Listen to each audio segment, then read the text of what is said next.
it's your 35th anniversary. It's your 35th anniversary. Yes, it is. Yes, it is. Yes, yes. Has there been any news on Breath of the Wild 2? No, nothing yet, but they gave you Skyward Sword HD Remake port or whatever it's called, HD Remaster, and they gave you more Joy-Con drift, but this time in the shape of a Master Sword and a Hylian shield.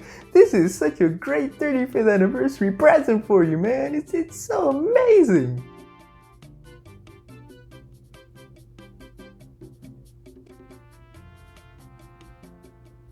What?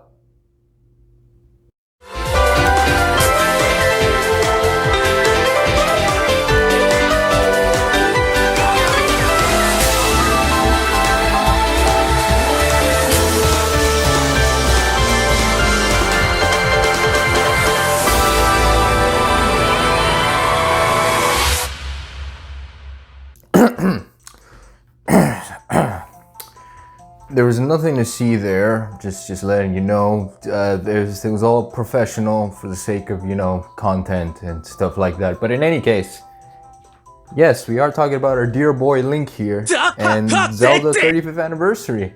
I can't believe it. Today is the day, or at least the day that I'm recording this, because most likely this is going to be posted a couple days afterwards with all the editing and things like that. But today is the day that Legend of Zelda became the franchise it is known for today. And wow, 35 years for people that were basically right around the time that the first Zelda game came out till now, like new fans like like us, or at least those that were born around early to mid 2000s, who were just like the Wind Waker, Twilight Princess era. It's 35 years of this amazing Nintendo icon, and yet what happened to Breath of the Wild 2? What has happened with that? Like, what is going on with Breath of the Wild 2? Because as much as it is today, the 35th anniversary of Zelda,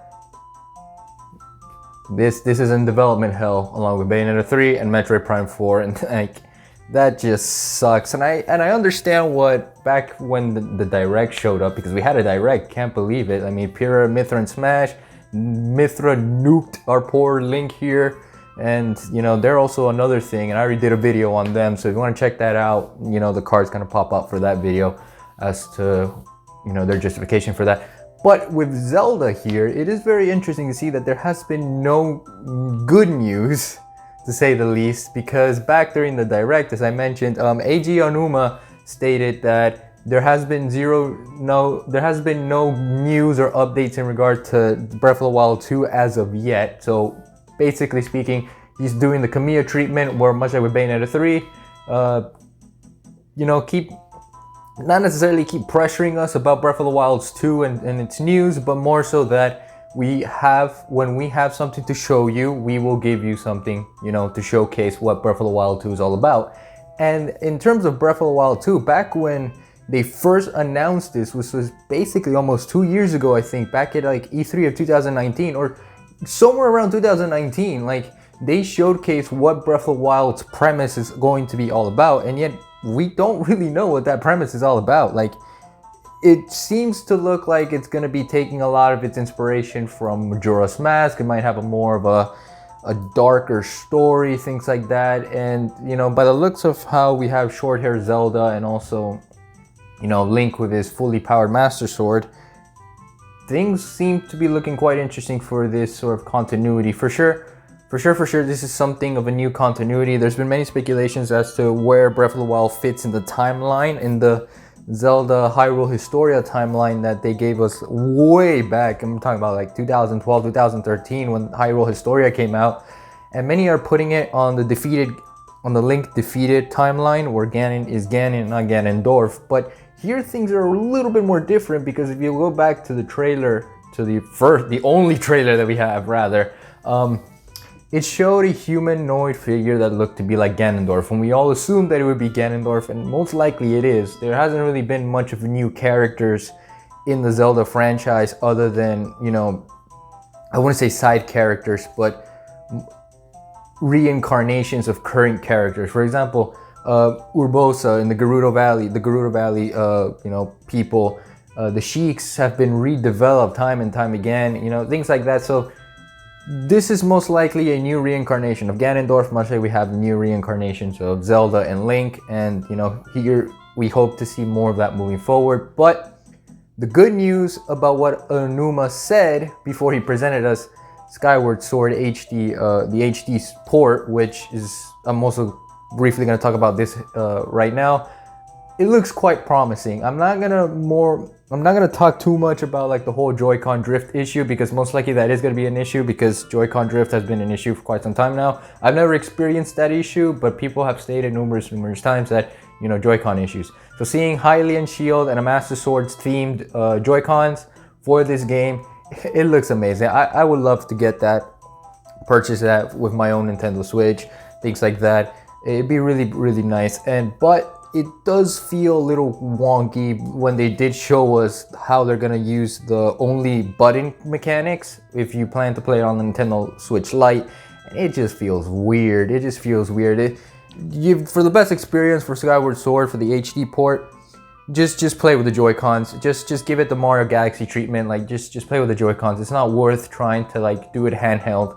And if you have a Nintendo Switch Lite, then you know, good luck with early stages of arthritis, because you're gonna be using that tilt stick a hell of a lot more than what you thought.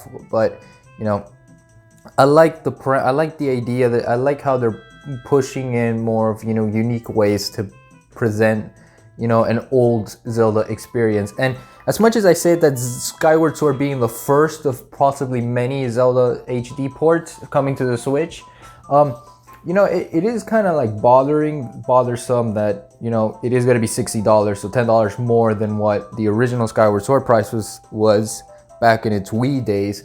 But for the most part, it seems promising. It's a nice HD filter. It's nice to have it into the Nintendo Switch, and you know, for $10 more, you know, you can't really complain too much, because you know, there was Pokemon and Pokemon Sword and Shield, the expansion pass, which you had to spend basically $30 more if you wanted a complete set of the Pokemon Generation 8 experience.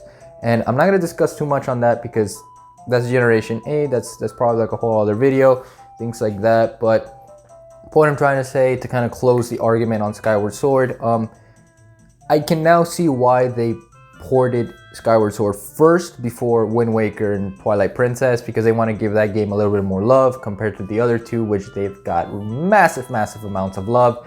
And Skyward Sword is kind of underrated as a game. It does have, you know, interesting mechanics, some wonky, clunky, you know, style mechanics, but it did its job as a Zelda title, and you know, I'm excited to see more of that when it fully releases on the Nintendo Switch. But going back to Breath of the Wild, in terms of news, everything that Onuma's told us before he showed the HD port of Skyward Sword, that's basically all we know about Breath of the Wild 2. We could speculate that, you know, since E3 is coming down the line in June and we're only like 4 months closer to that timeline, we could have possibly another trailer showing, and they could show us, you know, the development and things like that. So here's hoping. And to be honest, you know, even if we don't get news on it, you know, let's think about it for a second. Like, for example, I like to use the Platinum Games, you know, example, because it makes sense. Back when I was doing Astral Chain researching, I've read that Astral Chain's development started after Bayonetta 2's finalization. So we're talking about 2013, 2014. So Astral Chain was in development for 5 years. We haven't heard news from Metro Prime 4 since 2018. So it's been 3 years. Bayonetta 3. Bayonetta. Yep, that's the Bayonetta quota, of course. Close to 4 years now, more or less. Well, could be close to 4 more years unless E3 does something for it. And then, you know, like with Breath of the Wild 2, it's only been 2 years. So there shouldn't be too much to stress about, you know, not having any news on Breath of the Wild 2 at the moment, because they are taking the considerations, they are taking the steps towards ensuring that development process is going fine. And listen, they don't have to tell us everything, you know, everything has to be confidential to a degree. They could tell us of things here and there if there's any, you know, if they're still on development or they have to redo development, much like with what happened with Metro Prime 4, where they had to give us updates saying like, listen, here at Retro Studios, we had to rework the project because we didn't have sufficient, you know, funds and support for it But you know, now hopefully things are moving forward, you know, smooth. And I'll probably do a video on Metro Prime 4 news some other time, but for now, Zelda, to kind of finish this video, because I, you know, short and sweet to the point.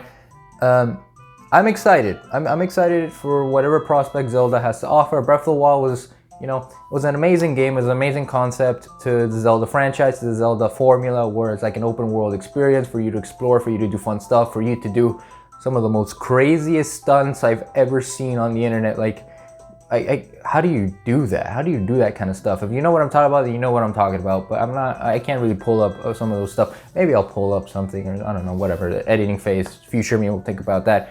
But what I'm trying to say is that Breath of the Wild will open many doors for what Zelda could potentially become moving in the future. And seeing that it's been 35 years strong, a lot could happen. And I hope a lot of good could happen for the franchise, because the franchise is so beloved by many, many people. It was basically their first RPG title, because Zelda is technically an RPG title, but more kid-friendly, more puzzle-solving, and more, you know, puzzle-solving, dungeon crawling, and things like that. And it is nice to see how there's been so many fans pouring their love for the franchise, whether their first game started with Twilight Princess, like I did, or it was Ocarina of Time, the Majora's Mask, or even the 3D remakes of those games. You know, like, a lot of love is being poured into this franchise, and I just can't wait to see more of that moving forward. And, you know, here's to some news on Breath of the Wild 2, as well as all the other IPs I've mentioned. But for now, to finish this video, as always, you know how I love to close these videos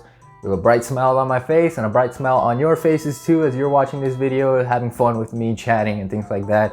Hope to see you all in the next one. This next video, I think this week, is going to be a very interesting one, and you know, when you see that coming soon, you'll know. So keep those bell icons, you know, on the rep, keep being notified, keep enjoying the content, keep supporting me, things like that. See you all in the next video. Peace out. Love you all to 120. See ya.